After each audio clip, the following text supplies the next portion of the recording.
VIDEOKE guys. Meron siyang saksakan. Ayan. Manual.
Ayan.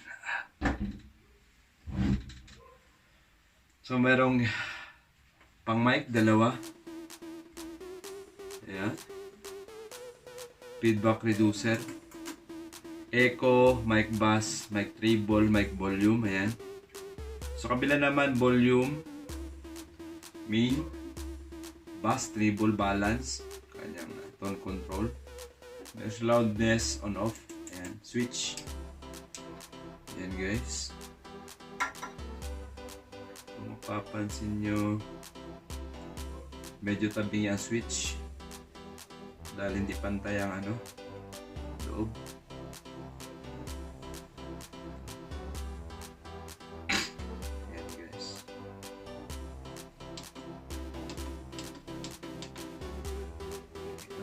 Source.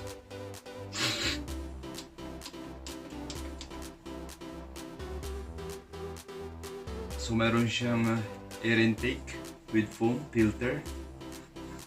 Ayan. Ayan ang ilalim niya. Meron siyang rubber stand.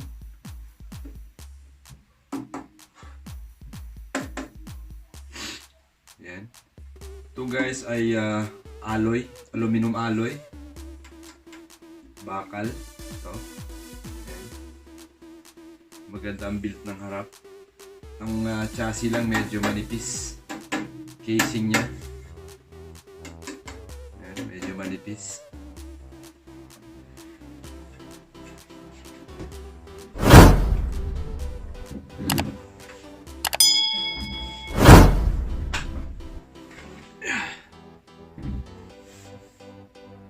So meron siyang binding post. Input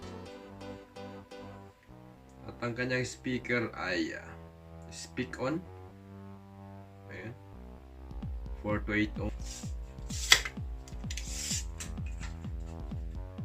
19.25 depth niya.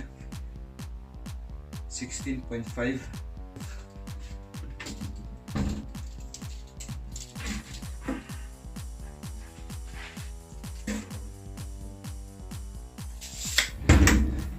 3.5.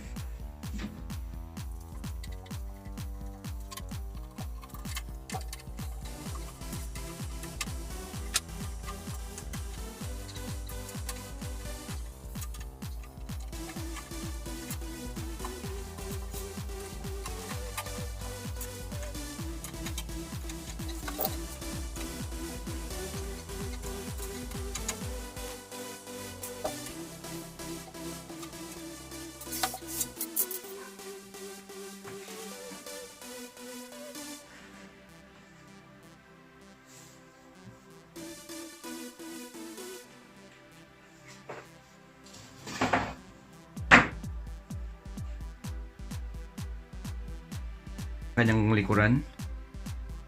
Ayan, kung mapapansin nyo, dalawang exhaust fan. So ang kanyang capacitor ay 10,000 na microfarad, 100 volts. Ayan, apat, malalaki. Ayan.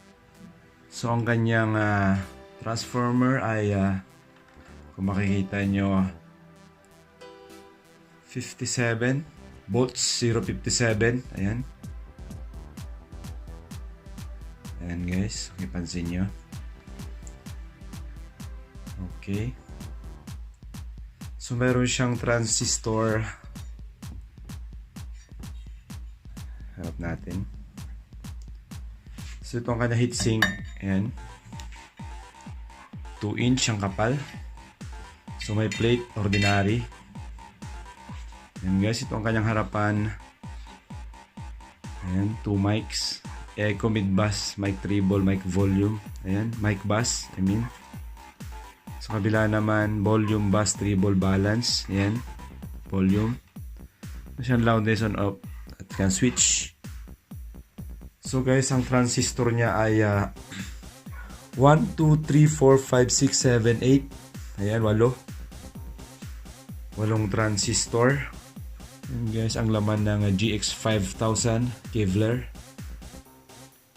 Ayan. So, ang piyesa niya ay okay naman. So, meron palang brand ang kanyang pero sobrang labo. Ayan, meron.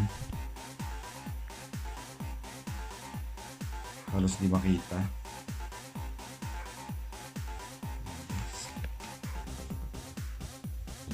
So, ang kanyang chassis ay napakanipis. Ayan guys, makikita nyo. Kayang galawin ng kamay. So, masyadong tinipid ang kanyang casing or chassis. At sa likod naman ay meron siyang post binding. Inputs, ayan. Meron siyang sub line, mic, auxiliary, at merong speak on, switch, dual exhaust fan. Ayan. Ang build sa loob, ayan. Average naman. So nagaganda na ako sa kanyang capacitor dahil laki. Ayan. 2-inch, almost 2-inch ang kanyang diameter bawat isa. So 4.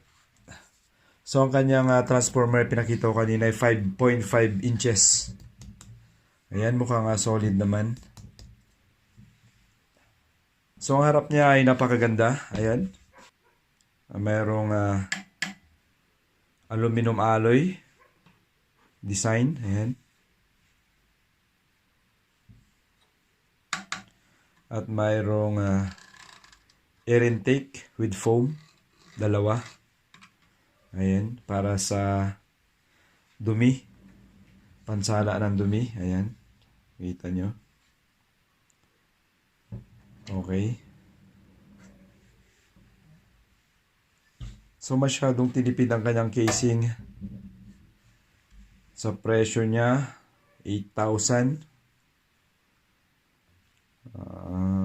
Sa 8 transistor, I think okay naman sa pressure niya dahil 8 ang transistor niya.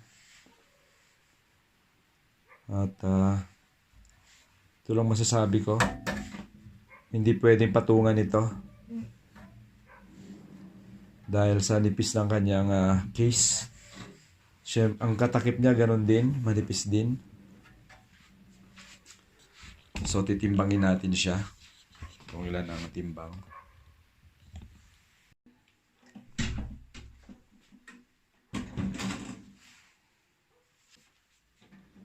Timbangin.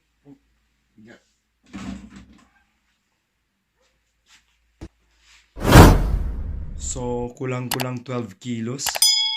11.8.